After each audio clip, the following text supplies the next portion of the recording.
बिल्लाहि मिनश्शैतानिर्रजीम बिस्मिल्लाहिर्रहमानिर्रहीम नहमदुहु व नुसल्ली अला सय्यिदिल करीम व अला अहलि बैतिहि तय्यिबीन अत्ताहिरीन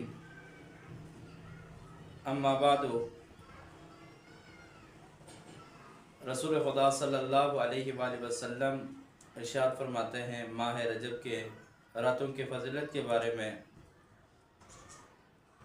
ये माह रजब की तमाम रातों के मुतालिक है। किसी रात को भी आप इस नमाज को अदा कर सकते हैं।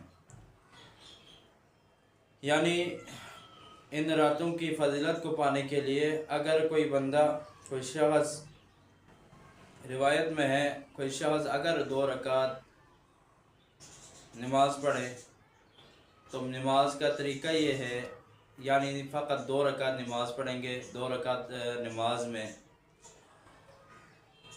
यानी पहले रकात में सूरह अलहम के बाद, यानी इसका नियत यह होगा मैं 2 रकात नमाज माह रजब अल मुरज्जब पढ़ता हूँ सुन्नत क़ुर्बतन इलल्लाह।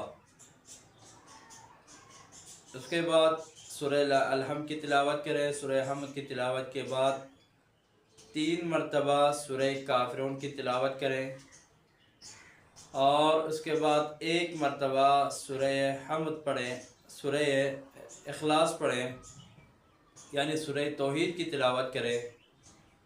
यानी दोबारा सुन लीजिएगा, यानी पहली रकात में सूरह हमद के बाद 3 मरतबा सूरह काफिरून की तिलावत करेंगे और 3 दफ़ा सूरह काफिरून की तिलावत के बाद 1 मरतबा सूरह तौहीद पढ़ेंगे। इसी तरह दूसरे रकात में भी सूरह अलहम और सूरह हमद के बाद दोबारा 3 मरतबा सूरह काफिरून और 1 मरतबा सूरह तौहीद पढ़ेंगे और रुकू सजदा तशहुद सलाम पढ़ के नमाज मुकम्मल करेंगे। अगर कोई बंदा इस तरह इस नमाज को माह रजब की किसी भी रात में बजा लाएगा तो अल्लाह ताला उससे 60 हज और 60 उम्रे का सवाब अता फरमाएगा। अगर कोई मोमिन अपने आप को इन फजीलतों के साथ मुंसलिक करना चाहते हैं, इन फजीलतों को पाना चाहते हैं, तो फिर इस नमाज को फरामोश न करें। किसी वक्त, किसी दिन, किसी रात को टाइम निकाल कर इस नमाज को अदा करें। अल्लाह उससे 60 दफ़ा हज करने का और 60 उम्रा करने का सवाब अल्लाह उससे अता फरमाएगा। वस्सलामु अलैकुम रहमतुल्लाहि।